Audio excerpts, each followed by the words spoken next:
यो गीतमा एउटा भावना छ, मेरो आफ्नो एउटा त्यो दिनको घटनाहरूलाई लिएर बनिएका चिजहरू। यो गीतको एक एकवटा भाकाहरू बुझ्नु जरुरी छ। मैले तपाईलाई 3.5 वर्षको विषयलाई स्पष्ट रूपमा बताउन सक्दिनँ, तर यो गीतले बताएका छन्, यो संगीतले बताएका छन्। त्यसले गर्दा यसलाई भित्र भिज्न जरुरी छ, गम्भीर प्रकारले यसलाई अवलोकन गर्न जरुरी छ। र यो गीत जब बजिन्छ तब पैतालादेखिको शिरसम्म एउटा उमङ्ग उच्च बढेर आउँछ। यसै कारणले यो गीत हामी जग्गा जग्गामा बजाउने गर्छौँ। र आज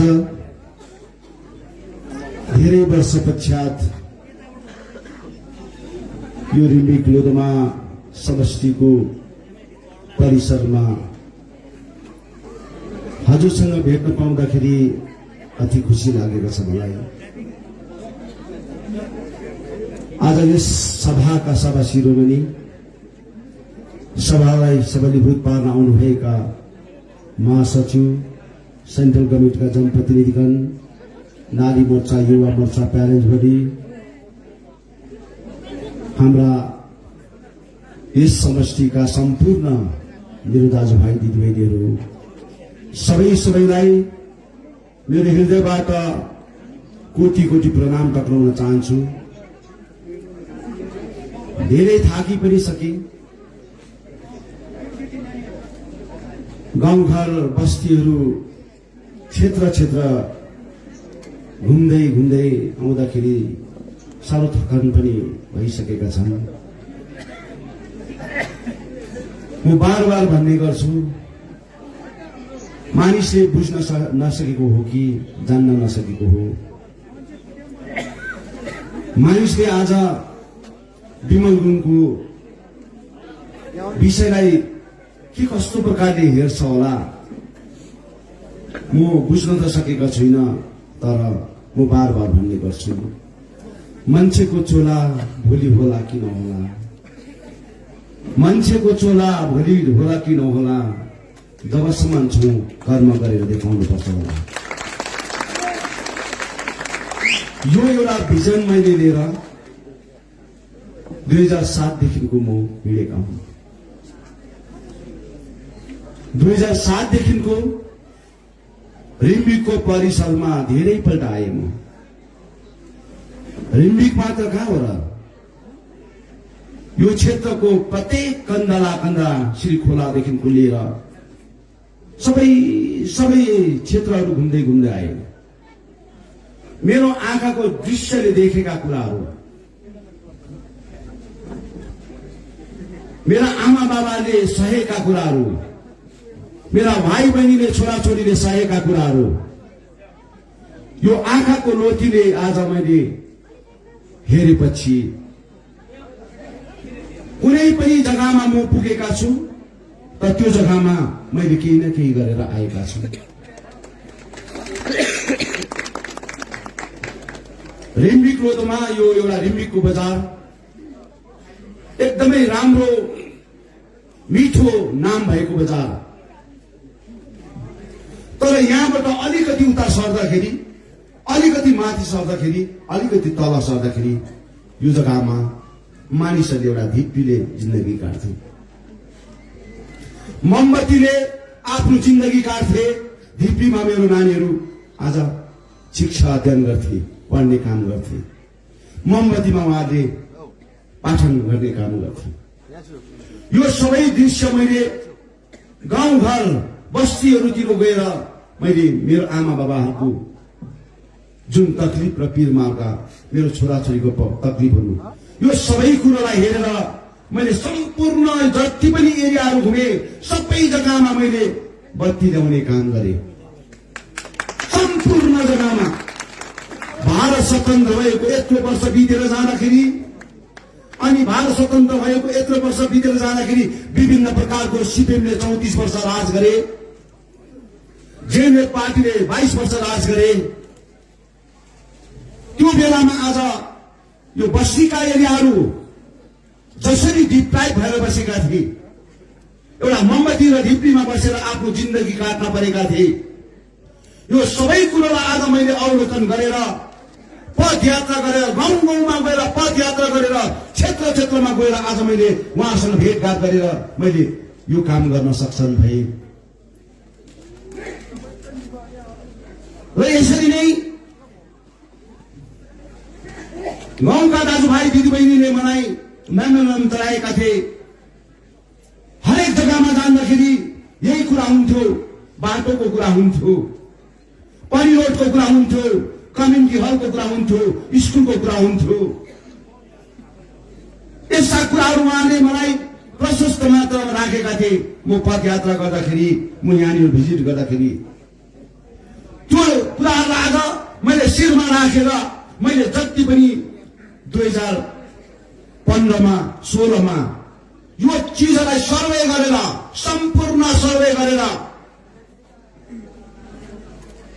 आज त्यो काम भइरहेका छन्। आरएडीएफबाट, पीएमजोएबाट जति पनि आज कन्ट्राक्टर दाजुभाइहरूले आज रिभेन्यू खाँदैछ, छुट खाँदैछ, त्यो मैले गर्दाखेरि खाएको।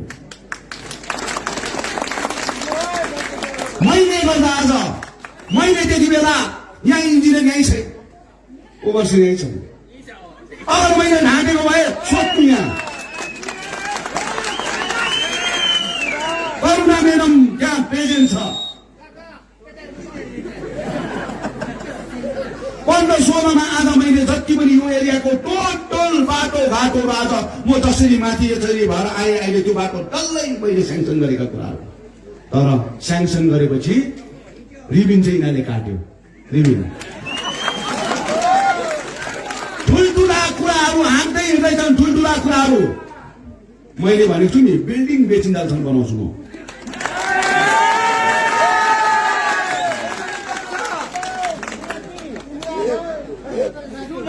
यो मामुली कुरो होइन नि। हिजो त म घरमा थिइनँ, म जग्गामा थिइनँ, तिमीले मस्ती गर्यौ, जनताको मा आएको पैसा खानुसम्म खायो, पेट फुलाएर टन्न भएर बसिरहेको छौ। अब फुट्ने समय आएको हुन्छ नि। म यही अपिल गर्न चाहन्छु दाजुभाइ दिदीबहिनी, म 3.5 वर्ष बादमा मेरो आमा बाबालाई, भाइ बहिनीलाई, छोराछोरीलाई म देउसी खेल्दै आएको छु। घर घरमा देउसी खेल्दै खेल्दै आएको छु, प्रत्येक कमान बस्तीहरूतिर। अनि मैले देउसी खेल्दैछु, दान चाहिँ तिनीहरूले उठाउँदैछ, दान चाहिँ तिनीहरूले उठाउँदैछ बाबाआमा हो। तर मलाई दान छैन, मलाई तपाईँको आशीर्वाद चाहियो, मलाई तपाईँको आशीर्वाद चाहियो बाबाआमा हो। म मर्दाको मलाई बिहाको दन्ती हो, बुझे नि। मैले भनेको छु नि, मैले मेरो जिन्दगी जिसकेको छु। अब जिउनु पर्ने जिन्दगी नि यो साना साना बालका नानीको लागि जिउन चाहन्छु। व्यक्तिगत स्वार्थको लागि म जिउन चाहदिनँ म। र मैले आज गरेका कर्महरू आज तपाईँहरूको अगाडि प्रशस्त मात्रामा छ। अहिले म लोधोमा बीचमा क्रस गर्दाखेरि मैले धुप बाले, अनि त्यो बीचलाई टीका पनि सकिदिए।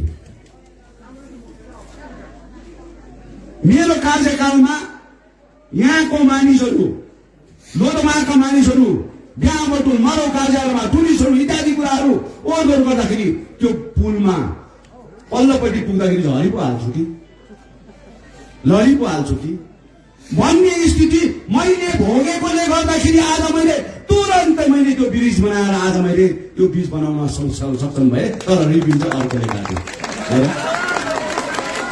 त्यहाँ आएर ठुल्ठुलो कुरा गर्यो, ठुल्ठुलो हामीले ब्रिज बनाइदिउँ अरे।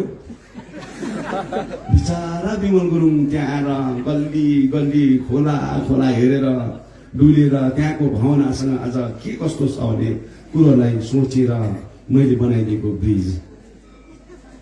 मेरो आमाहरू, बस्तीका गरिब दुखी आमाहरू, कुचो लिएर हिँड्छन्, अलैँची लिएर हिँड्छन्, आज सागसब्जी लिएर हिँड्छन्, विभिन्न प्रकारको रासिन पानी लिएर हिँड्छन्। त्यो बाटोमा आज झरेर के भइदियो भने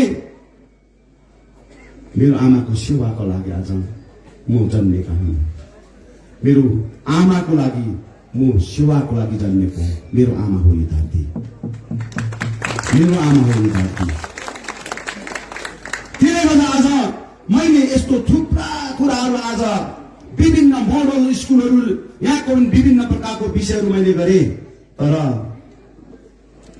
अहिले पैसा कमाएर नि विमल गुरुङसँग फोनमा बात मार्नु पनि डराउँछ। मैले बनाएका चिजहरू लाखेस तिमीलाई,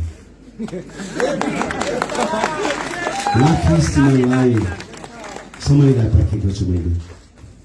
म त्यसै आएको होइन, ममता ब्यानर्जीले मलाई त्यसै ल्याएको होइन यहाँ, बुझ्यौ नि? तिमीले जातिर अस्मितालाई आज मेरो छोराछोरीको भविष्यलाई बेचेर नि तिमीले आफ्नो स्वार्थको राजनीति गरेका छौ। मैले त्यो स्वार्थको राजनीति कहिले गरेन। तिमीलाई चिनिसकेका छन् सरकारले पनि, तिमीलाई चिनिसकेका छन् सरकारले पनि। 1700 करोड खाएर टन्नै भएर सिन्टेक्स भरि राखेर आज लक्षणमै प्रकारले आज बसेका छौ नि। समयलाई प्रतीक्षा गरेका छौँ। यहाँका 2-4 कन्ट्र्याक्टरहरू पनि छन्। मैले भनेको छु एक कुरा बाटोको, एक कुरा स्कुलको निर्भर हुन्छ,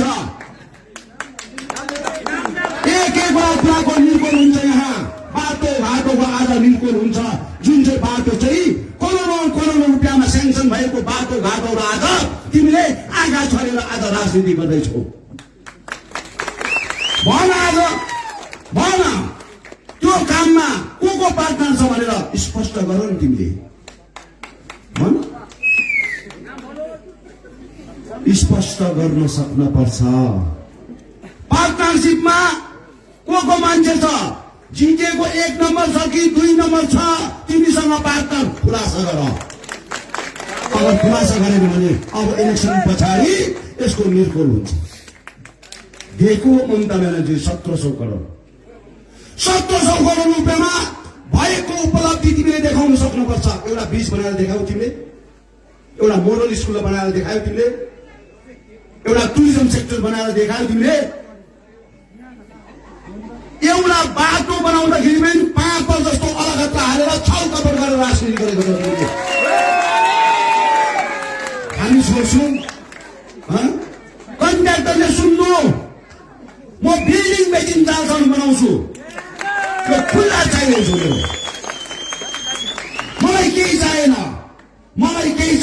मेरो दुखी गरिब जनताको आज आँसुसँग खेलवाड गरेको छौ तिमीहरूले, उसको भावनासँग खेलवाड गरेको छौ तिमीहरूले। यो चिज गम्भीर प्रकारले सोच्न पर्छ, बुझ्यो नि? 3 वर्षमा तिमीले यति बिक्न पैसा कमाएको छौ नि, राख्ने जग्गा छैन। आज नेपालतिर आज त्यो पैसा ट्रान्सफर हुँदैछ, नेपालतिर आज ट्रान्सफर हुँदैछ पैसा रुपियाँ।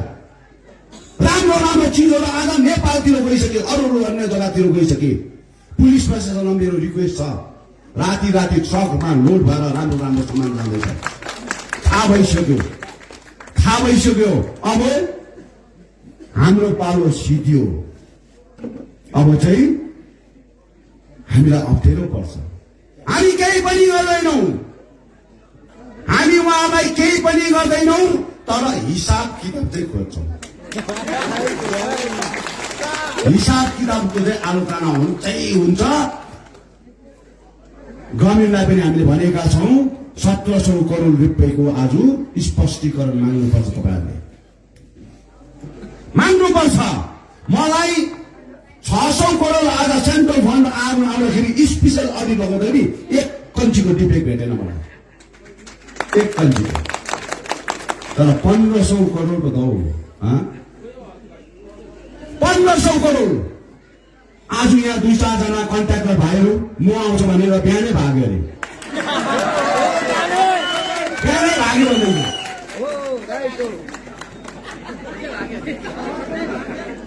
मैले तिमीलाई कन्ट्र्याक्टरलाई मैले झाडु लाउनु लगाएको छुइनँ भाइ। तिमीहरू कन्ट्र्याक्टर त होइन त। GK2 मा चाहिँ तिमीहरू कन्ट्र्याक्टर भन्छौ नि, होइन तिमीहरू चौकीदार पो त। कन्ट्र्याक्टर अर्को छ। कन्ट्र्याक्टर चाहिँ त्यो 2 जना छ माथि, चौकीदार चाहिँ तिमीहरू हो। हामीलाई नसिकाउ न पर्सेन्टेज कति हुन्छ, पार्टनरसिपमा को काम गर्दैछ। यसको त कुराकानी हुन्छ नि, हरिसाप हुन्छ।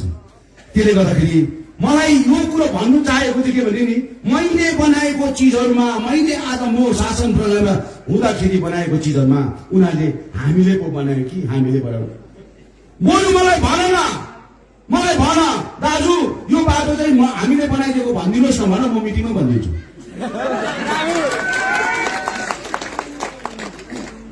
हेर्नुहोस् आज 24वटा भन्दा ज्यादा मोडल स्कुल बनायो भने एउटा मोडल स्कुलको 5 करोडदेखि माथिको 26 करोडसम्म 33 करोडसम्म बनाएको छ हामीले एउटा मोडल स्कुलको। त्यो मोडल स्कुल बनाउनुको थिम के हो? मेरो कमान बस्तीको आमा बाबाको छोराछोरीहरू, जो छोराछोरीहरू चाहिँ भत्केको स्कुलमा पढ्न पर्छ, इटा झर्छ त्यहाँनिर, छत झर्छ, यस्तो स्थितिमा मेरो छोराछोरी कमान बस्तीमा बसेका मेरा छोराछोरीहरू आएर पढ्ने गर्छन्। अनि यहाँबाट शिक्षा अध्ययन गरेपछि भोलिको दिनमा दार्जिलिङ गभर्मेन्ट कलेजमा पढ्न पर्छ, एनपी कलेजमा पढ्न पर्छ, तर सिलगढी गएर युनिभर्सिटी पढ्नुपर्छ। त्यो नानीहरू नि यहाँ पढेर त्यहाँ जाँदाखेरि बिल्डिङ हेर्दै तर्सिन्छ, त्यो नानीहरू तर्सिन्छ। अनि मैले मेरो नानीहरू चाहिँ आज कमान बस्तीको नानीहरू, ढिप्रा नानी, आमाले आज खाएर भोलि खाएर भोलि के खाउँ भन्ने स्थितिमा त्यो नानीहरूलाई ऋण पान गरेर आज शिक्षा अध्ययन गराउन खर्च गरेका हुन्छन् नि। त्यो नानीहरूलाई चाहिँ राम्रो शिक्षा सँगसँगै राम्रो बिल्डिङ भएको स्कुलमा पढ्न सकोस् भन्ने हेतुमा चाहिँ भोलि युनिभर्सिटी जाँदाखेरि, कलेज जाँदाखेरि त्यो नानीहरू चाहिँ बिल्डिङ हेर्दा नतर्सोस्, ताकि पहिल्यैदेखि इन्ट्रोड्युस होस् मेरो नानीहरू। मैले त्यो कन्सेप्ट गरेको त थाहा छ कि छैन? मोडल स्कुलको रिबिन त काट्यो मलाई, बुझ्यो नि? थाहा छ कि छैन? कुन चाहिँ भावना जोडेको छ भन्ने कुरा हरेक कुरोको आज बनाउनुको अर्थ हुन्छ, बनाउनुको एक एकवटा अर्थ हुन्छ। मोडल स्कुल बनाउनुको अर्थ यो कतिवटा कुराहरू छ नि, मेरो नानीहरूको भविष्यलाई भोलिको दिनमा उनीहरूले आत्तिनु नपरोस्। हरेक कुरोमा पहिल्यैदेखि उहाँलाई कम्प्युटर फेसिलिटीदेखि लिएर अरू विषयमा फेसिलिटी दिएर उहाँलाई इन्ट्रोड्युस गराउन सकोस्। यो हेतुमा मैले त्यो मोडल स्कुल बनाउन चाहेको 24-25वटा मोडल स्कुल बनाए। आज टुरिज्म सेक्टरमा आज मेगाटार, हिजो म गएँ मेगाटारको कन्सेप्ट कस्तो मेरो, मेगाटार के कारण बनाएको? मेगाटारमा लाखौं टुरिस्टहरूलाई मैले इन्फ्लुएन्स गरेर त्यहाँनिर ल्याउन सकौँ, लाखौं टुरिस्ट आउन सकौँ। त्यहाँको प्रोजेक्टहरू आज मैले हिजो हेरेँ, त्यहाँको एउटा मन्दिरको प्रोजेक्ट थियो। त्यो मन्दिर चाहिँ मैले 101 फिटको शिवको स्ट्याचु बनाउने भनेको, तर पैसा खानुलाई एउटा हल जस्तो मन्दिर बनाइदिएछ र त। हल जस्तो कोही पनि जान्दैन, न त पुजारी जान्छ, न त त्यहाँ चौकीदार बस्छ, भएको मूर्ति पनि चोरला जस्तो भइसक्यो त्यहाँ। अनि त्यहाँनिर हटहरू बनाएर इको टुरिज्म र होमस्टे गरेर त्यहाँनिर आज जीकेको राम्रो गेस्ट हाउसहरू 2-4वटा गेस्ट हाउस बनाएर, त्यहाँ चिल्ड्रेन पार्कहरू बनाएर सबै मोडल टाइपमा त्यहाँनिर हामीले दोकान पनि एउटै टाइपमा मसुरी जस्तै एउटा राम्रो टाइपमा बनाएर हामीले त्यहाँको गरिब दुखी हाम्रो छोराछोरी पढेको भाइ बहिनी सबैले कन्ट्र्याक्टर पाउँदैन, सबैले आज टिचर पाउँदैन। त्यसले गर्दा हामीले त्यहाँको भाइ बहिनीलाई एउटा गरेर खाओस् भनेर 100-150वटा दोकानको एउटा हामीले एउटा सिस्टम बनाएर त्यहाँनिर हाल्नु पर्यो। तर आज मेगाटारमा तपाईँ जानुभएको होला, त्यहाँ जाँदाखेरि त्यो इटा टार मात्रै भएछ, बुझ्यो नि? इटा त्यो जति छ नि तपाईँ त्यहाँ हेरेँ मैले बाटो बनाएर लतालिने, यताबाट पनि त्यहीँ ठोकिने, उताबाट पनि ठोकिने, के हेर्नु जाने? उनी गाडी उनी हेर्नु जानु, टुरिस्ट के उनी हेर्नु जाने? अनि आज मेरो कन्सेप्ट त्यहाँनिर मैले त्यो 360 डिग्रीमा त्यहाँबाट देख्छ। त्यहाँ एउटा शिवको स्ट्याचु 101 फिटको शिवको स्ट्याचु राखेर अनि त्यसलाई प्राण प्रतिष्ठान गरेर त्यसलाई यन्त्रहरू हालेर त्यसलाई रोज बिहान बेलुकाको प्रार्थना पूजा गरेर ब्राह्मणहरू राखेर त्यहाँनिर त्यसको आराधना गर्ने सँगसँगै त्यो टुरिस्टहरू घुम्न आउँदाखेरि डुल्न आउँदाखेरि हाम्रो छोराछोरीहरू पनि यताउता घुम्दाखेरि नि त्यो घुम्न जान्छन् तर अरू कुरोमा नराम्रो कुरोमा चाहिँ नसोचोस्। यहाँ मन्दिर छ है, हामी घुम्न त आएको छौँ, एकैछिन मन्दिर पुग्न सकौँ। मन्दिर भनेपछि नि मान्छेले एक प्रकारको डर बस्छ, बुझ्यो नि। त्यसले गर्दाखेरि त्यो मेघदारको कन्सेप्टलाई रिम्बिग्लोतोमा पुलबिजनबारी रेलिङ कैँजले आज हाम्रो चौथुङ मारेबुङ तामसङ समष्टिलाई एउटा आइसोतको रुट बनियोस् भनेर मैले बनाउन चाहेको। त्यो सँगसँगै जामुनेलाई जोडेर आज सर्कुलर रोपवे आज त्यो प्रकारले आज रोपवे तल हाम्रो सिंहमारीदेखिको टक्कर आएको छ, टक्करदेखि तल तपाईँको जामुने आउँदैछन् रोपवे, त्यो सेन्सन भइसकेको कुरा हो। अनि त्यहाँबाट आएको रोपवे चाहिँ हामीले बिजनबारीमा एउटा स्टेसन बनाएर त्यहाँबाट हामी बेगदारमा लाने त्यो एउटा कन्सेप्ट, त्यो कन्सेप्ट गरेर आज यहाँको टुरिज्म सेक्टरमा चाहिँ एकदमै राम्रो भएर जाओस्, ताकि हाम्रो प्रत्येक घरले होमस्टे राखेर 2-3 रुम राखेर उहाँले एउटा टोइलेट बाथरुमहरूको एउटा फेसिलिटी दिएर चाहिँ टुरिस्टहरूलाई लोभाउन सकोस्, ताकि उहाँलाई नोकरी मात्र दिनुपर्छ भन्ने होइन, तर हामीले केही कुरो आज टुरिस्टलाई आज यहाँ फ्लो गर्न सक्यो भने उहाँले आफैले पनि गरेर खान सक्छ भन्ने कुरोमा आज हामीले गरेको। तर त्यहाँ उनी घारी मात्र भयो, टायर्स घारी मात्र भयो, जता पायो टायर्सको छायो, बास बर्खामा त चिप्लेर बाट स्पाइनल कल जाने हो कि बाट टाउको गइरहने त्यस्तो स्थिति भइसक्यो। र मैले यहाँ भनेको छु हिजो, अब सुर्ता नगर्नु, हिजोको दिनमा दिल्लीमा हुँदाखेरि बाहिर हुँदाखेरि चाहिँ किसिमको कुरा गरेको छ। अब म यहाँ आएको छु, यहाँ हुँदाखेरि चाहिँ विमल गुरुङ यहाँ आइपुग्दा चाहिँ डल्ले भाँडा बाँडिन्दासम्म भइसक्यो, किती बाँडिन्दासम्म भइसक्यो, बुझ्यो नि। बुफे सेसँग बाँडिन्दासम्म मलाई रोक्नुलाई, तपाईँको दाजुलाई काकालाई मामालाई पुसैलाई रोक्नु है नि, डल्ले भाँडा बाँड्दैछ गाउँमा। अन्त विमल गुरुङ नआएको डल्ले भाँडा पाउँछौ तिमीले? पाउँछौ? समाजको दाजुभाइलाई म भन्न चाहन्छु, अगर म नआएको भए तपाईँले बुफे सेट पाउँथ्यो, चेयर पाउँथ्यो, साउन्ड सेट पाउँथ्यो। अन्त म आउँदाखेरि तपाईँले आज मैले यसो घुम्दाखेरि बुफे पाउँछ, डल्ले भाँडा पाउँछ, किटली पाउँछ भने अहिले झन् त्यो सँगसँगै फला पनि खानु थाले, कुटे पनि पाउनु थाले, बुझ्यो नि। कर्मीहरू पाउनु थाले है, बुझ्यो नि। यसो अब म आउँदाखेरि कर्मी बानिन्दासम्म आज किटली बानिन्दासम्म आज फला बानिन्दासम्म भइसक्यो।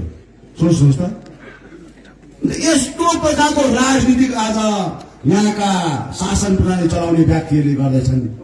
तर मलाई किटली लगाऊ कि तिमीले फरुवा लगाऊ कि, अब विमल गुरुङलाई भनेको छु नि, मलाई पहाडमा विमल आउँदा त हरियो झन्डा पो देखाउनु पर्छ। अब हरियो झन्डाले किटलीले रोक्नु सकेन, डल्ले भाँडाले त रोक्नु सकेन, के को हरियो झन्डा? अब मैले कुन झन्डा देखाउनु पर्ने अब समयमा पर्ला नि। अब म जसले देखाउन नि, हरियो देखाउनु पर्ने हो कि पहेँलो देखाउनु पर्ने हो कि रातो देखाउनु पर्ने हो कि कालो देखाउनु पर्ने हो, आउँछ नि समय, बुझ्यो नि। किनभने कसैको भावनासँग खेलवाड गर्नु हुँदैन। विमल गुरुङले 2007देखि आजसम्म कसैको भावनासँग खेलवाड गरेर एउटा राजा जस्तो मान्छे आज भिखारी जस्तो भएर हिँडे, तर जातिको लागि हिँडे, समाजको लागि हिँडे। मैले इमान बेचिन, मेरो जातिको लागि, मेरो छोराछोरीको भविष्यको लागि मैले कहिले पनि मैले एक छाक खाएर हिँडेर आज खोला नाला कन्नलामा आज जङ्गलमा सुत्यो होला म, तर मैले कहिले पनि मेरो भूमान बेच्ने काम गरिनँ, जातिलाई बेच्न काम गरिनँ, मेरो स्वार्थको राजनीति गर्न पाइन सकिँदैन। मैले याद गर्नुपर्छ बाबामा। त्यसले गर्दा आज यो भोटको बजारमा तपाईँलाई थुप्रो कुरा गर्दैछन्। अनि न्यू जेनेरेसन, यङ जेनेरेसन भाइहरूलाई आज लोभाउँदैछन्। प्रत्येक स्कुलमा, हाई सेकेन्डरी स्कुलमा 50 जना 60 जना भोलिन्टियर टिचर्स हाल्दैछ। अब स्टुडेन्ट कति छ? 45 जना 40 जना। टिचर कति जना भयो भोलिन्टियर? 50 जना 55 जना। त्यहाँबाट पर्मनेन्ट टिचर कति भयो? त्यहाँबाट 15+। अब भोलिन्टियर टिचर्सले अब अनि त्यहाँ पर्मनेन्ट टिचर्सलाई अब स्टुडेन्टले पढाउला जस्तो भइसक्यो। उल्टा स्टुडेन्टले। अन्त यो हालत आज हाम्रो पहाडको हाई स्कुल हाई सेकेन्डरी स्कुलको आज अवस्था यो छ दाजुभाइ दिदीबहिनी हो। र नानीहरूलाई आज कोभिड-19ले गर्दा विश्वलाई आज तर्साएका छन्, विश्वलाई त्राइ पारेका छन् कोभिड-19ले गर्दा। तर सबै कोभिड-19ले गर्दा घर फर्केका छन् अनि तिनीहरूले मजा लिइरहेका छन्। ती व्यक्तिले मजा लिइरहेका छन्। कोभिड-19ले आज घर फर्केको छन्। अब हामी राजनीतिलाई इस्तेमाल गर्नुपर्छ भनेर भाइ बहिनीलाई लु अब एप्लिकेसन गर, भोलिन्टियर टिचर हेन भन्छ। कतिजनाले चाहिँ काम पाउने पहिला स्पष्ट गर न। हामीले 2007 मा पार्टी खोलेपछि पहिला सुभाष खिचको पालोमा अर्केको 630 जना प्राइमेरी सेक्सन्सको टिचर्स हो। आज हामीले उहाँको भाग्य उदय गर्नका लागि कसैले 6 महिना मात्र उहाँले काम गर्न पाए, कोहीले 8 महिना काम गर्न पाए। गर्नु बित्तिको उहाँहरू पाउनु बित्तिको उहाँहरू देहान्त भए। तर 630 जना हामीले दियौँ प्राइमेरी सेक्सन्समा। एकजनाकोबाट 8 आना पैसा पनि हामीले उठाउन दिएनौँ, मागेनौँ। आज प्राइमेरी स्कुलमा कतिजना नानीहरू आज शिक्षक शिक्षिका वर्गले आज काम पाएको छन्? त्यो काम पाउँदाखेरि 1.5 लाख 2 लाख रुपियाँ घुस खाएका छन्। 1.5 लाख 2 लाख। र यस्तै प्रकारले हाई स्कुलमा पनि हाई सेकेन्डरी स्कुलमा 445 जना हामीले टिचर दियौँ। त्यति बेला हामीले 5-5 हजार रुपियाँ उठाएर उहाँले हामीलाई डोनेसन दिएको थियो, हामीले डिनाइ गर्यौँ। 5 हजार हामीलाई दिनु हुँदैन, पर्दैन। तिमीहरूले एउटा इमान र इज्जतमा पढेको मान्छेमा तिमीले काम पाएको छ, यो आधारमा हामीले दियौँ। तर आज एउटा नानीले काम पाउन 3 लाखसम्म घुस खाएका छन्। त्यो पनि लिडरको छोराछोरी, कन्ट्राक्टरको छोराछोरी, काका मामा पुसैको छोराछोरीहरू सबै हालेर 138 जनामा। अब भोलि त म बस्छु त्यहाँ, भोलि त म बस्छु नि, कलिङ हुन्छ नि। कुन हैसियतमा भएको छन्, उसको डकुमेन्ट चेक भएको छ कि छैनन्, उसले आधा फर्मेलिटी मेन्टेन गरेको छ कि छैनन्, सर्भिस सिलेक्सन बोर्डकोबाट ऊ पास भएको हो कि होइन, यो सबै कुरो निर्भुल हुन्छ। बुझ्यौ नि?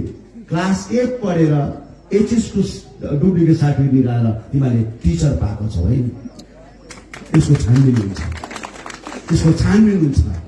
पढेको भाइ बहिनीले आज ग्रेजुएसन गरेर आज बिए बिटी गरेर बसेका भाइ बहिनीहरू लक्षणले आज छ, तर त्यो भाइ बहिनीले काम पाएको छैन, नोकरी पाएको छैन।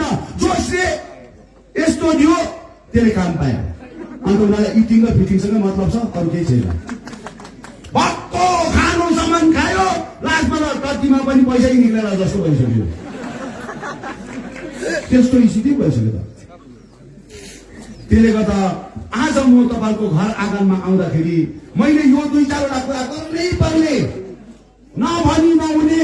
अब भनेन भने पनि विमल गुरुङले बाता विमललाई भित्र सपोर्ट पो गर्दैछ कि भन्छ फेरि बोजियाले त फेरि भन्नु बिर्छ। त्यसले गर्दाखेरि मैले स्पष्ट कुरा गरिदिएका छु, जसले पनि आज 3.5 वर्षको भित्रमा नराम्रो काम गरेका छन् नि, मेरो आमा बाबाको इच्छा र आकांक्षालाई आज धक्का दिने काम रहेछ, अवश्य उहाँलाई हामी निर्भुल गर्छौँ। यसमा दुई मत छैन, एकदमै गर्छौँ। त्यसले गर्दा अहिले रुएर कराएर चिचाएर होइन यहाँबाट निक्ल्यो भने त मलाई त जनताले नै खेद्छ भनेर नि जिटिएको चेयरम्यान राखिदिनुहोस् न, भिख माग्छ, भिख माग्नुहोस्। अब त्यहाँबाट गयो भने चाहिँ के हुन्छ? सत्यनाश। त्यसले गर्दाखेरि भिख माग्नुपर्छ। मैले त जाति बेचेर तपाईँलाई सपोर्ट बेचे गरेको हो त, मैडम तपाईँलाई सपोर्ट गरेको जाति बेचेर त्यसले तपाईँले मलाई बताउनु पर्छ भनेर यसै भन्छु न त बुझ्यौ नि। अन्त मैले पनि भनेको छु म त सरकार बनाउनु आएको जाति बेच्नु आएको होइन, म सरकार बनाउनु मेरो नाममा पनि त्यही हो, सरकार बनाउनुमा। आज 18 होइन 20वटा सिटमा आज म डिसाइडिङ गर्छु। दार्जिलिङ कालिम्पोङ खरसाङको सिटलाई लिएर म त्यो खिन्न भएर आएको होइन, म त तराई डुवर्सको सिटलाई लिएर भारतीय जनता पार्टीले 15 वर्षको आज हाम्रो एज खाइदिएका छन्।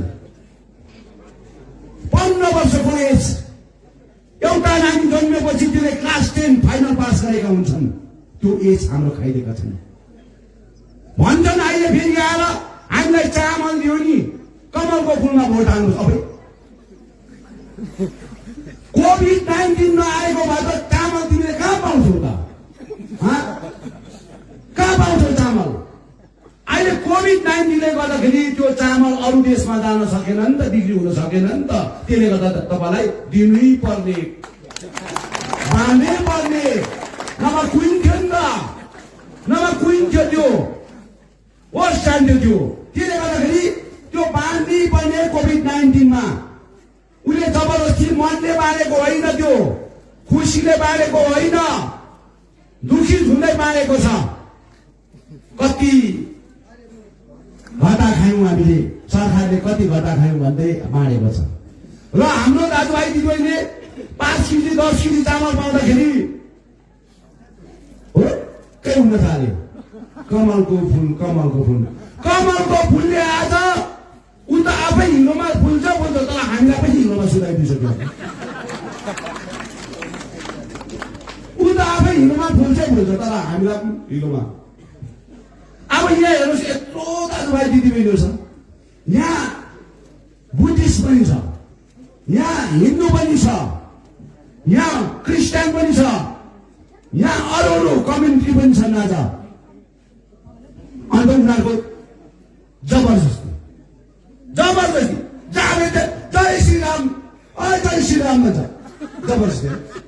अब त्यहाँ मुस्लिम पनि हुन्छ, मुस्लिमले कहिले जय श्रीराम भन्छ, क्रिस्चियनले कहिले जय श्रीराम भन्छ, बुद्धिस्टले कहिले जय श्रीराम भन्छ। अन्त जबरजस्ती जय श्रीराम भन्छ कि जय श्रीराम भन्छ। अब हुँदैन नि त। अन्त हामी त सामान्य प्रकारले मिलेर बसेका हौँ नि त। हामी क्रिस्चियन, हिन्दू, बुद्धिस्ट, मुस्लिम सबै हामी मिलेर बसेका जातिहरू हौँ। तर उहाँहरूले राजनीतिक आज जबरजस्ती प्रकारले गर्छ। र आज 14-15 वर्ष आज हामीलाई बोरामा सुताएका छन् यी व्यक्तिहरूले। भारतीय जनता पार्टीका महामहिम नरेन्द्र मोदीज्यूले तल खोपेको प्राङ्गणमा आएर, वीरपाडाको प्राङ्गणमा आएर गोर्खाका सपना, मेरा सपना, ये सपना मैं पूरा करूंगा भनेर भनेका थिए। कब होगा मोदी जी ये सपना? कब होगा ये सपना पूरा मोदी जी? यसरी भन्नुभएको थियो, आपका 11,000 गोष्ठी कल से शुरू हो जाएगा। कल तक दूसरा सरकार था, वो सरकार ने गोरखे के लिए कुछ भी नहीं किया, गोरखा जाति के लिए कुछ नहीं किया। लेकिन अभी हमारा सरकार है, हमारा सरकार है। 11,000 गोष्ठी के लिए मैं काम करूंगा, कल से शुरू हो जाएगा, फलना फलना फलना फलना भनेर नाम घोषणा गरेका थिए। कहिले यो आधा पुरा हुन्छ? आज तपाईले गरेको घोषणा गरेको 7 वर्ष बितेर जाँदाखेरि आज 11,000 गोष्ठी हुन सकेनन्। मोदीजी तिम्रो 5 किलो चामलले हुँदैन है। धुन्न तिमीले घोषणा गरेका चिजहरू, भन न तिमीले भनेका कुराहरू। आज एउटा काँटी धरी आज पहाडमा ठोक्न सकेका छैनौ। सो धरी आज च्यातेको लुगा सिलाउनको लागि सो धरी दिएको छैनौ तिमीले। भन्छौ तिमीले कमलको फुलमा भोट हालेर भन। हिजोको दिनमा तिमीलाई अन्धभक्त भएर हामी सघायौं। ममता ब्यानर्जीले हामीलाई मिलेर काम गरौँ, हामी फन्ड पनि दिन्छौँ, सबै कुरो म्यानेज गर्छौँ, मिलेर काम गर्नुपर्छ भनेर मलाई भनेका थिए। तर भारतीय जनता पार्टीले मेरो इस्युलाई 11,000 गोष्ठीलाई संकल्प पत्र भित्र हालेका थिए, मेनिफेस्टो भित्र हालेका थिए। अनि यो संकल्प पत्र मेनिफेस्टोमा हाल्दाखेरि चाहिँ मैले उहाँलाई धोका दिन चाहिन्न। भारतीय जनता पार्टीलाई धोका दिन चाहिन। मैले सिरियसली अन्धभक्त भएर उसलाई सपोर्ट गरेँ। किनभने मेरो 11,000 पुष्टिको आज उहाँले सङ्कल्प पत्रभित्र हालेको छन्, मेनिफेस्टोभित्र हालेको छन्। मैले यस्तो धोकाधारी प्रकारले राजनीति गर्नु हुँदैन भनेर मैले उहाँलाई सिरियसली सघाएको, सिरियसली। र 15 वर्षसम्म आज मैले सघाएर आज गर्दाखेरि लास्ट आवरमा पनि आज 11,000 मुष्टि उहाँहरूले दिने छाँटकाँट पाउँदाखेरि उहाँहरूकोबाट अब हामीले केही नपाउने रहेछौँ भन्ने हेतुमा चाहिँ मैले एनडीएको पात्र छोडिदिए, भारतीय जनता पार्टीलाई छोडिदिए। अनि हामी टिएमसीसँग आज 2021 को इलेक्सनमा आज एलायन्स भएका हौँ। 2021 को इलेक्सनमा मैले त्यसलाई क्लियर कट भनिदिएका छु। म जातिको लागि, मेरो गोर्खाल्यान्डको लागि, मेरो मुद्दाको लागि जसले मेरो पार्टी र मेरो जातिको लागि सपोर्ट गर्छ, जुन पार्टीले गोर्खाल्यान्डको लागि सपोर्ट गर्छ, त्यसलाई 2024 मा जिताएर पठाउँछु भनेर भनेको थिएँ। 2021 मा म तेस्रो पल्ट मिस ममता ब्यानर्जीलाई चिफ मिनिस्टरको क्यान्डिडेट हेर्न चाहन्छु भनेर मैले यसरी घोषणा गरेको। मैले इमान बेचेन है, बुझ्यो नि। मैले त्यति बेला भन्दाखेरि म त्यति बेला एरेस्ट हुन्थे, त्यति बेला नै हुन्थे। मैले जेसुकै होस् बाटो हगे त आँटै लगे, जेसुकै होस् बाटो हगे आँटै हगे। अब म मुख लुकाएर हग्दिनँ। मैले यो प्रकारले राजनीति गरेँ। त्यसले गर्दाखेरि उहाँले नगर्दाखेरि हिजो अस्ति पनि तपाईँले देख्नुभयो परिवर्तन रेली हुँदाखेरि त्यहाँनिर दिलीप घोष पनि थिए, अरू मिनिस्टरहरू पनि थिए, राजु विष्ट पनि थिए। राजु विष्टले त मेरो जुत्ताको नाप पनि उसलाई थाहा छ भन्दै थियो। हाम्रो एमपी क्या त, हामीले बनाएको एमपी विमलको जुत्ताको नाप थाहा छ। हेर बिचारा मेरो खुट्टाको नाप, जुत्ताको नाप चाहिँ कसरी थाहा भयो भन्दाखेरि अब तपाईँलाई अलिक बताउनु पर्यो नि। 2019 मा 17 जुलाई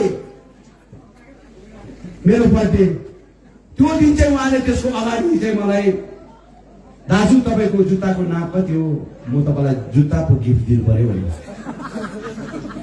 म पनि भएको 7 नम्बर भनेको 7 नम्बर भनेको। अन्त उसले बर्थडेको 4-5 दिन बादमा चाहिँ मेरो 4-5 जना साथीहरू थियो, उहाँकै छेउमा बर्थडेको गिफ्ट दिएको। अनि त्यो लगाएको पनि छुइनँ। अस्ति दिल्लीबाट मैले यता घर ल्याउनुलाई उयो गरेको थिएँ। मित्र उसले दिएको जुत्ता सँगै 5वटा 6वटा जुत्ता त मेरो त्यहाँ त हराएछ आउँदा ट्रान्सफरमा, बुझ्यो नि, जुत्ता हराएछ। अन्त अब यहाँ परिवर्तन रेलीमा आउँदाखेरि सबैभन्दा पहिला आएर चाहिँ पहाडको लिडर गोर्खाल्यान्डको लागि दिल्लीमा गएर बोल्दैन। पहाडको लिडरहरू गोर्खाल्यान्डको लागि दिल्लीमा गएर बोल्दैन, खालि पैसा माग्छ अरे पहिल्यै। भाइ राजु विष्टज्यू, तिमीले कुन ठाउँमा कति तारिक समय मिनट जम्मै लिएर आज तिमीले प्रुफ देऊ त हामीले कहाँ पैसा मागेका छौँ। हो जुत्ताको साइज चाहिँ तिमीले ठिक भएनौ, किनभने मलाई बर्थडे गिफ्ट दिएको थियो। तर मैले त्यो सोचिनँ कि तिमीले भने आम जनताको सामु चाहिँ यहाँको लिडरको जुत्ताको पनि नाम थाहा छ भन्दा यति घटिया शब्दमा भन्यो नि, तिम्रो वेटै खतम भयो, तिम्रो वेटै। र यहाँ दार्जिलिङमा आएर पहाडको लिडर चाहिँ के अरे दिल्लीमा चाहिँ खालि पैसा माग्न जान्छ, गोर्खाल्यान्डको लागि होइन।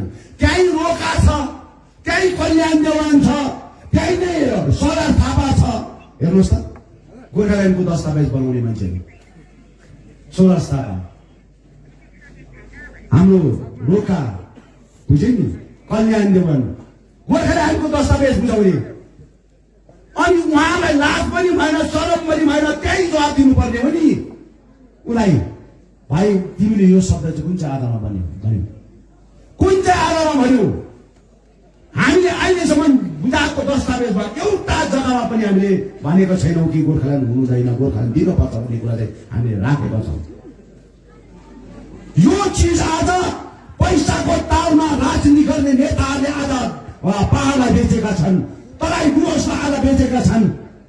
आफ्नो क्वालिटी उहाँले आफैलाई पनि आज बिर्सेर राजनीति भइरहेका छन्। यसरी भारतीय जनता पार्टीले परिवर्तन रेलीमा आएर पनि आज विभिन्न प्रकारको भनेका थिए कि हामी कोड अफ कन्डक्ट लाग्नुभन्दा अगाडि यो 11,000 वर्ष हामी छिराउँछौँ, पर्मानेन्ट पोलिटिकल सोल्युसनको लागि हामी मिटिङ गरिरहेछौँ, तर 11,000 वर्ष हामी छिराउँछौँ भने तर कोड अफ कन्डक्ट लाग्यो। अब चाहिँ के भनेछ, अब 2024मा हुन्छ भनेर छ। हेर त, कोड अफ कन्डक्ट अगाडि हुन्छ भन्ने हिस्ट्री परिवर्तन रेलीको विषयमा, तर आज 2024को कुरा आउँदैछ। यस्तो ढटुवारे आज भारतीय जनता पार्टीको आज कार्यकर्ताहरू त्यसै चाहिँ लात खाएको होइन रहेछ दिलीप घोषले। त्यसै चाहिँ उनी दिएको छ नि, उनी जसले पनि उनलाई उडेर दियो नि, त्यति बेला मैले विचार नगर्नुपर्ने भनेको थिएँ, तर एकदमै राम्रो भएछ क्या, दामी भएछ। उनी दियो कि फ्यान ठिक भयो कि दामी भएछ, बुझ्यो नि। त्यसको सारा त्यो बिएफले गर्दाखेरि, त्यसको बानी बेहुराले गर्दाखेरि आज त्यसलाई फ्यान किक दिएको रहेछ क्या। र यो प्रकारको बिएफ लिएर आज राजनीति यो पहाडमा गर्दैछ। अनि यहाँ पहाडमा सम्पूर्ण हाम्रो कतिजना धार्मिक दृष्टिकोणलाई लिएर आज राजनीति गर्दैछ। यहाँ कम्युनल गर्ने काम गर्दैछ, जातीय छुटाउने काम गर्दैछ, बुझ्यो नि। राई अलग्गै, तामाङ अलग्गै, क्षेत्रीय अलग्गै, बाहुन अलग्गै, सुब्बा अलग्गै, आज प्रधान अलग्गै, मुखिया अलग्गै, यसरी छुटाउँदैछ राजनीतिमा। यो चिजदेखि अब जोगिन पर्छ दाजुभाइ दिदीबहिनी। र म आज यहाँ आएका छु, यहाँ आएर तपाईँहरूको अगाडि मैले यो 2-4 कुरा गरेँ। मैले भने भारतीय जनता पार्टीलाई छोड्नुको विषय आज उहाँले जुन प्रकारको ममाथि गरेका धोकाधारी, ममाथि गरेको अन्याय र अत्याचार, यो जातिमाथि गरेको अन्याय र अत्याचार, यसलाई लिएर चाहिँ अब 2021मा चाहिँ हामीले पहाड तराई डुवर्समा चाहिँ भारतीय जनता पार्टीलाई भोट हाल्नु हुँदैन। अब कमलको फुललाई सोच्ने काम होइन। भोलिको दिनमा हाम्रो दार्जिलिङ कालेबुङ खरसाङमा हाम्रो आफ्नै क्यान्डिडेट हुन्छ, हाम्रो सिम्बलमा हुन्छ, हाम्रो एउटा क्यान्डिडेट हामी राखेका हुन्छौँ, त्यसको सिम्बल आफ्नै हुन्छ। त्यसलाई तपाईँले बिल्कुल मतले भोट दिएर जिताएको हुनुपर्छ। तराई र डुवर्समा हामीले के चिजमा एलाइन गरेका छौँ, सबै सिटमा हामी उहाँलाई एउटा जिताएर देखाइदिन्छौँ। हामी सबै सिटमा हामी लागि परेका छौँ, सबै सिटमा हामी जिताएर देखाउँछौँ। किनभने हामीले अघिबाट भनेका छौँ कि हामी आउने दिनको अब यो जग्गाको भविष्य अनि पर्मानेन्ट पोलिटिकल सोल्युसन ममता ब्यानर्जीले पर्मानेन्ट पोलिटिकल सोल्युसन म आफै गर्छु भनेर अघिबाट नै हाम्रो उहाँसँग यो कलकत्तामा आउनुभन्दा अगाडि नै हाम्रो बातचित भइसकेको हो। पर्मानेन्ट पोलिटिकल सोल्युसन चाहिँ हामी आफै गर्छौँ भनेर हामीले सबै दस्तावेजहरू आज बुझाइसकेका छौँ। र उहाँले पनि जग्गाबाट उहाँले पर्मानेन्ट पोलिटिकल सोल्युसन हामी नै गर्छौँ भन्ने उहाँले राखिसकेका छन्। त्यसले गर्दाखेरि तपाईँहरू एकदमै याद गर्नुपर्छ, अब नयाँ व्यवस्था नयाँ चिजलाई लिएर अब नयाँ सेटअप हुनुपर्छ यहाँ, त्यसको लागि पर्नुपर्छ। अनि म्याडमले पनि त्यही प्रकारले एउटा कन्सेप्ट रेडी गरेका छन्। र यो 2021मा तराई र डुवर्समा हामीले एकदमै लागि परेको छौँ। मेरो संगठनका दाजुभाइ दिदीबहिनीहरू सबै लागि परेर हामी दिन रात एक गरेर खटिरहेको छौँ। त्यस्तै प्रकारले यो पहाडमा तीनैवटा सिटमा आज हामीले उठाएका क्यान्डिडेट जो जाति अस्मिताको निम्ति, भोलिको भविष्यको निम्ति आज जुन प्रकारको र यहाँनिर अलिकति के अरे समय पनि अलिकति तपाईँको कमी हुँदै रहेछ अघि। र म तपाईँलाई प्रार्थना गर्न चाहन्छु यहाँको पुलिस विभागलाई, र अलिकति समय पाऊँ। यो समयलाई अब तपाईँले पनि हेर्नु पर्यो, किन जनताको भावनासँग मैले एकैचोटि छोडेर जानु पनि भएन। र यो जति पनि कतिवटा कुराहरूलाई लिएर हामीले भारतीय जनता पार्टीलाई एकदमै डरलाग्दो जवाब दिनुपर्छ। दाजुभाइ दिदीबहिनी हो, भोलिको भविष्यलाई आज हामीले निर्कोल गरेर जानुपर्छ, भोलिको भविष्यलाई साकार बनाउनु पर्छ। त्यसले गर्दाखेरि आज सम्पूर्ण मेरो यो रिम्बिक लोधामा एकदमै मलाई खुसी लाग्यो। हामी रेलिङ कल्चरबाट यता आएपछि हिजो रेलिङ कल्चरमा 2 दिन बसे, एकदमै व्यापक रूपमा उहाँको एकदमै गाउँ गाउँमा स्वागत थियो, गाउँ गाउँमा लिएर उहाँले स्वागत गरेका थिए। यति राम्रो उहाँले एउटा गाउँघर राखेको छ। त्यस्तै प्रकारले आज रिम्बिक रोडमामा पनि आउँदाखेरि जस्तो म इन्ट्री भए त्यस्तो नै आज 15-20 वटा जग्गामा सैकौँ मान्छेहरू बसेर उहाँले वेलकम गरिरहेको एउटा खुसीमा आदर सम्मान गरेर आज हुन बसिरहेको। अनि अहिले त्यो डल्ले भाँडाले फेरि तपाईँले बाँध्दाखेरि पनि बुफे बाँध्दाखेरि पनि त्यसले एकदमै नछेकेको मान्छेहरू बसेको थियो त, त्यस्तो बसेको थियो। त्यो लोभ लालचमा होइन, भोलि टिचर पाउँछु भन्नेमा होइन। टिचर त पाउँदैन। टेटमा भाइहरूले आश नगर्नु, टेट एक्जाम बस्ने भाइ बहिनीले आश नगर्नु। भोलिदेखि पनि राम्रोसँग बरु बुझ्नु कि विमल गुरुङले आज के भन्दैछ अनि विमल गुरुङले आज 3.5 वर्ष तपस्या किन गरेको भन्ने कुरोमा तपाईँले एकदम गम्भीर प्रकारले सोच्नुपर्छ। उनीहरूले चाहिँ भात खाने राजनीति गरेको, मैले चाहिँ मेरो जातिको लागि राजनीति गरेको। म बाँच्छु भने आज मेरो जाति, मेरो फ्ल्याग बाँच्छ भने मेरो जाति बाँच्छ। अब यो चिजलाई मैले हेरेको, मेरो जाति बचाउनुलाई, मैले भात खानुलाई होइन। यहाँ धेरैभन्दा धेरै अघिका व्यक्तिहरू 86 को आन्दोलनमा खटेका व्यक्तिहरू छन्, 86 को आन्दोलनमा लडेका व्यक्तिहरू छन्। उहाँलाई एकदमै म अनुरोध पनि गर्न चाहन्छु, हिजोको दिनमा हामी सँगै लडेका छौँ, सँगै हिँडेका थियौँ, सँगै नै हामी लैबरी गर्दै यताउता एउटा भलो कुशल गरेका थियौँ, यहाँको विभिन्न प्रकारको चर्चा गरेका थियौँ। र आज तपाईँको भाइ, तपाईँको काका, तपाईँको मामा, तपाईँको पुसै यो दृष्टिकोणले तपाईँले हेर्नुहोस्, आज 86 कै विमल गुरुङ आज सम्मान रहेको छ। हिजो 86 मा पनि आफ्नो जाति अस्मिताको लडाइँमा लडेको थिए र आज 2021 पनि आज म त्यसकै लागि लडिरहेको छु, त्यसकै लागि लडेको छु। मैले इमान देखि काम गरेको। त्यसले गर्दा तपाईँले जाति हार्नु हुँदैन। विमल गुरुङलाई एउटा विमल गुरुङ नसोच्नुहोस्, विमल गुरुङसँग जोडेको जातिको मुद्दालाई सोच्नुहोस्। आज विमल गुरुङ हार्दैन, जाति हारेको हुन्छ। जातिलाई हार्नु दिनु हुँदैन, युनानीको भविष्य खतम हुन्छ। 2 साल पैसाले आज कन्ट्याक्टरले 2 साल पैसाले आज यहाँले भोट किन्ने काम गर्छ। राकेश भोलिको दिनमा त्यो 2 साल पैसा पनि तिम्रो गोजीमा पनि नहुने व्यवस्था बनाइदिन्छौँ हामी। चुप्पो लागेर कन्ट्याक्टरमा चुप्पो लागेर गर त। राजनीतिमा तिमी नै कन्ट्याक्टर, तिमी नै होल्दार, तिमी नै ओसी, तिमी नै आइसी भएर चाहिँ राजनीति नगर। तिमीले राजनीति गर्छौ भने तिमीले पक्का राजनीति आऊ, त्यहाँ डिस्कसन हुन्छ। राजनीति गर्छौ तर कन्ट्याक्टर भएर राजनीति गर्ने काम नगर। हुन्छ नि, यो त पृथ्वी डल्लो छ, घुमेर एक दिन अवश्य नै त्यो दिन आउँछ।